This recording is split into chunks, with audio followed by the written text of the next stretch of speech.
நன்னா இருக்கடா, பார்த்து ரொம்ப நாளா இருது. பெரியவா, நான் கல்கத்தால வேலை பார்த்துட்டு இருந்தேன். அதனாலதான் கொஞ்ச காலமா பெரியவாளை பார்க்க வர முடியல. சரி, ரொம்ப நல்லது. இப்ப கல்கத்தால நிலைமை ஒன்றும் சரியில்லையே. ஆமா பெரியவா, எல்லா இடத்துலயும் பஞ்சத்தாலையும் பட்னியாலையும் செத்துன்னு இருக்கா. நிலைமை சரியில்லை. அதனாலதான் இங்க வந்துட்டோம். வேலையை விட்டுட்டு வந்துட்டல? இல்ல பெரியவா, தற்காலிகமா தான் இங்க வந்திருக்கிறோம். ஏன்னா பஞ்சம் மனுஷால பாடா படுத்துறதுனால மனுஷாலே அவளை அழிச்சுக்கிறா. போன வாரம் கல்கத்தா துறைமுகத்துல ஜப்பான் நடத்தின குண்டுவெடிப்பு சம்பவத்துல பல நூறு பேர் இறந்து போயிட்டா. எல்லா மனுஷாலும் தங்களை ஒரு தனி மனுஷனா நினைச்சுண்டு இந்த லோகத்தையும் அவளையும் தனித்தனியா பாவிச்சுட்டு இருக்கா. இந்த லோகம்ங்கிறது சிலந்தி வலை மாதிரி. இங்க எல்லாரும் எல்லாமும் ஏதோ ஒரு வகையில இணைக்கப்பட்டிருக்கும். அவ நம்மளை தாக்கினாலும் அது மறுபடியும் அவளையே போய் சேரும். பெரியவா, நான் திரும்பி போயிடட்டுமா, நம்ம ஊர்ல இருந்துட்டுமா? இப்ப நீங்க எதுக்கு இங்க வந்தேள்? பெரியவாளை பார்த்துட்டு அப்படியே இந்த வில்வத்தை கொடுத்துட்டு போலான்னு வந்தேன். பார்த்தா சொல்லியோ, நீங்க கொடுக்க வேண்டிய வில்வத்தை கொடுத்துட்டு கிளம்புங்க. பெரியவா, நான் கேட்ட கேள்விக்கு பதில் இன்னும் கிடைக்கல. நான் இருன்னு சொன்னாலும் நீங்க இருக்க போறதில்லை. எல்லாம் நல்லபடியா நடக்கும். போயிட்டு வாங்க. உத்தரவு பெரியவா. இருங்க இருங்க. நீங்க போறதுக்கு முன்னால உங்க கல்கத்தா விலாசத்தை அவர்கிட்ட கொடுத்துட்டு போயிடுங்க. அவர்கிட்ட மறக்காம அந்த கல்கத்தா விலாசத்தை வாங்கி. உத்தரவு பெரியவா.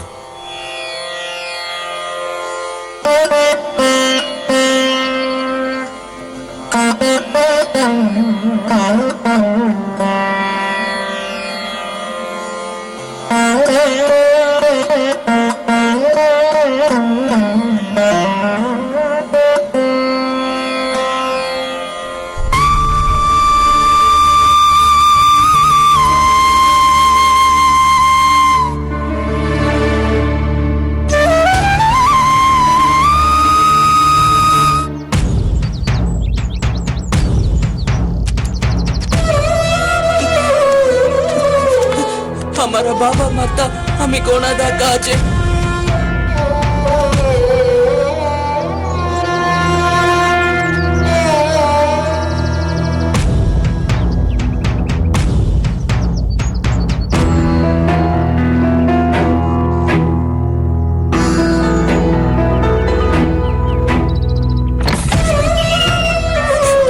हमारा बाबा मरता तगा दिए अम्मा के सहाय कर रहा तुकिता।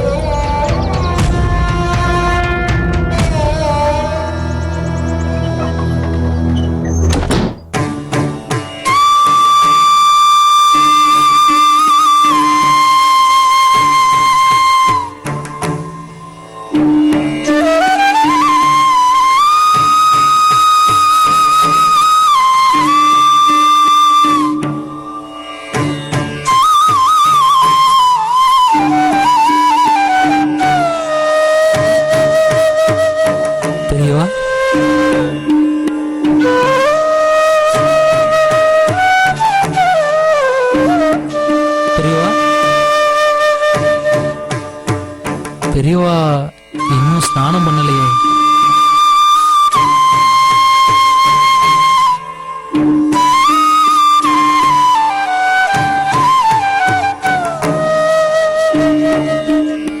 கொஞ்சம் வருஷம் முன்னால விஸ்வநாதன் ஒருத்தரோட விலாசத்தை வாங்கி வைக்க சொன்னேனே, எடுத்துன்னு வாங்க. பெரியவா, என்ன சொல்றேன்னு புரியல. உங்களுக்கு தெரியாதா? சீனிவாச சாஸ்திரிகள்கிட்ட போய் கல்கத்தா விஸ்வநாதன் சொல்லுங்க.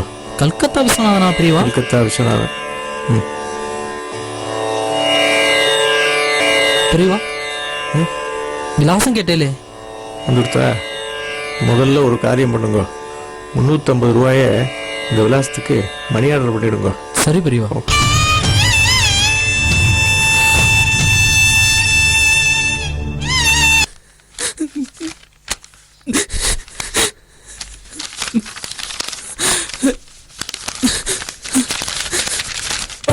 உயிரெல்லாம் உருகுதே.